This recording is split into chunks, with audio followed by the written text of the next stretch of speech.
Hey y'all, welcome back to my kitchen. Today we're going to be making something a little bit different. We're going a little bit back into my roots. We are making one of my favorite cornbread snacks. Some of you guys are really going to go off the wall at this, but watch to the end, pay attention. I think you guys are really going to enjoy it. Alright, so we're going to start by making sure your oven is completely empty, because I have kids. It's always a good thing to start. And preheating your oven to 400 degrees. While your oven preheats, you're actually going to take advantage of it a little bit. I've got just some bagged frozen okra here. I'm not going to season it, nothing like that. But I'm going to take and put a pretty good sized layer on the bottom of my cast iron pan. Okay, and we're going to go ahead and put this in the oven while it preheats. Now what this is going to do is it's going to kind of dry your okra out. You'll see why in a little bit.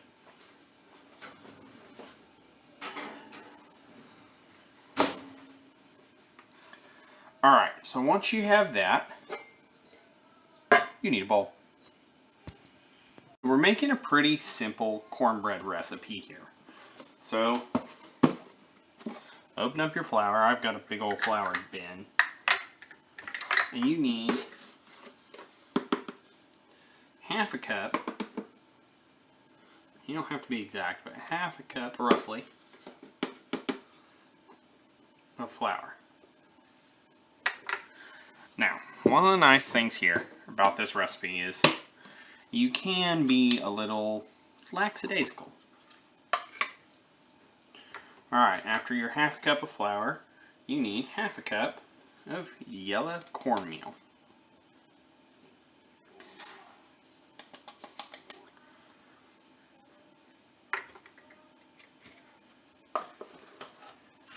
Now, I'm about to throw some of y'all for a loop, but here's the deal. According to my grandmother, cornmeal back in the day was a lot sweeter than it is now. She says to just put, I'm not using, this is a 1/3 cup measuring cup, but you can see I'm not even using half of it.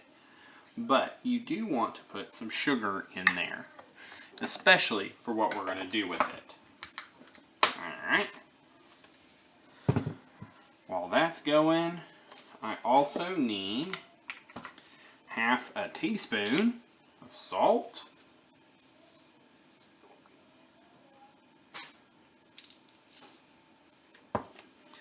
And then, that's why I like this one, 1 3/4 teaspoons of baking powder.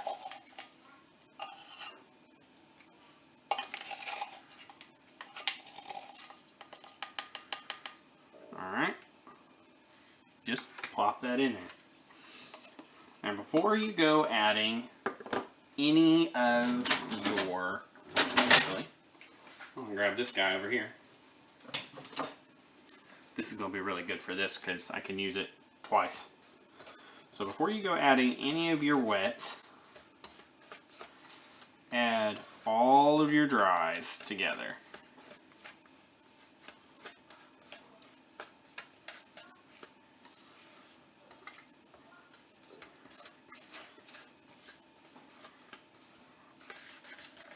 And make sure they're good and well mixed. Alright?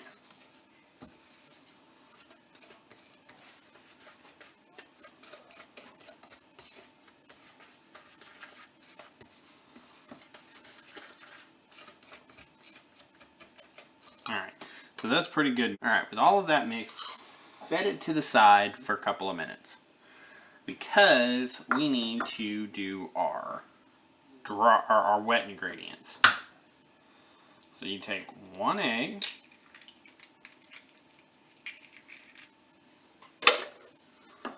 about half a cup of milk,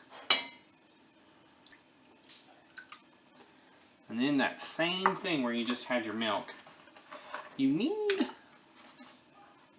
a little under a quarter of a cup of oil. My thing actually says, this is my recipe from my grandmother, says 1/6 of a cup of oil. You don't need a whole lot of it.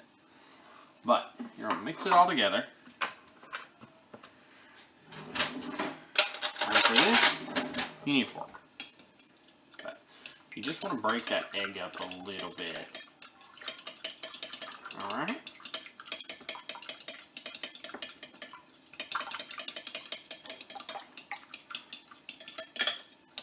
Try to get it all incorporated real quick. And that's all of your wet ingredients. And you just take this nice big old bowl again and dump that right in. And you're done with that. This is why I said this is going to come in handy, because I can use this through every step of the process.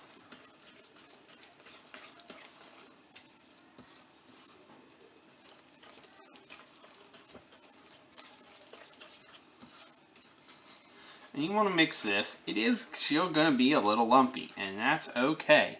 Lumps are not a problem in cornbread. But what you do want to do is make sure that every bit of it is combined. You're making sure there's no dry bits left in your batter. Alright.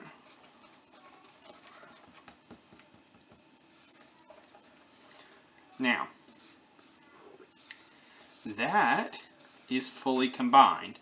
And while we're still waiting for our oven to preheat, we are going to let this sit on the counter and rest before we put it in the oven. Alright, so our oven is preheated and our pan is nice and hot, which is one of the things you need for really good cornbread. Find a good spot on your cornbread mix. Give it a last second mix. And you're going to go ahead and kind of sort of try to cover the bottom of the whole pan. And you want to mix the okra into this cornbread. Now, you'll notice I left a little bit of mixture left in there. And there's half of this pan with nothing in it. Take yourself some frozen corn. And just be generous.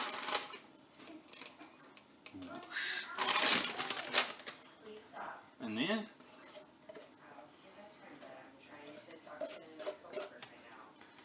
apply the rest of your cornbread mixture across the top.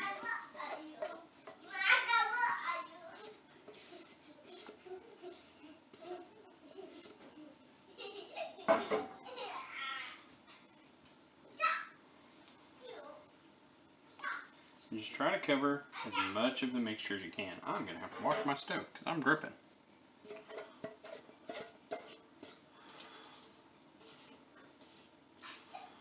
Alright.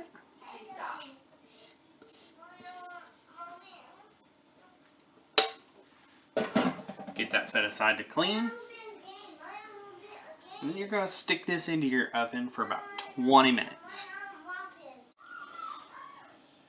Once that's in your oven, you've got plenty of time to clean up before that comes out. You didn't use a whole ton of dishes. So while that's going, I'm going to clean. In the meantime, here's what it looks like in the oven. Alright, so after about 20 minutes, you're going to take it out and take your handy dandy cake tester, aka a toothpick. You're going to find the highest point, stick it down. And if it comes out clean, it's good. I'm going to pick a couple of other spots. And it's still coming out clean. So go ahead and shut off your oven. Take your baking spatula that you just cleaned. And you want to give this a few minutes to cool before you actually remove it. It'll make it easier to remove. Once it's been cooled for a few minutes, you can cut into it just like regular old cornbread.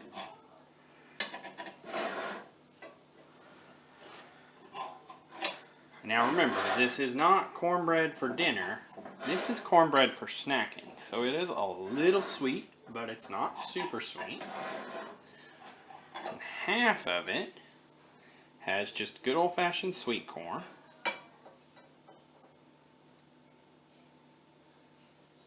And when you pull out the sweet corn, you can hardly tell that it's there. I'm gonna eat this bit off the top. Now, when you pull out the okra, it's all there. Well guys, there you have it. Some okra-filled cornbread.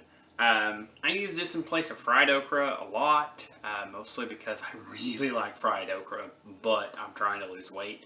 And even all of this extra stuff is still better for you than something that's been deep fried. Now, every once and again, I will still have fried okra, but this is an option that can take its place. While y'all are thinking about doing this yourself, I'm gonna take a bite.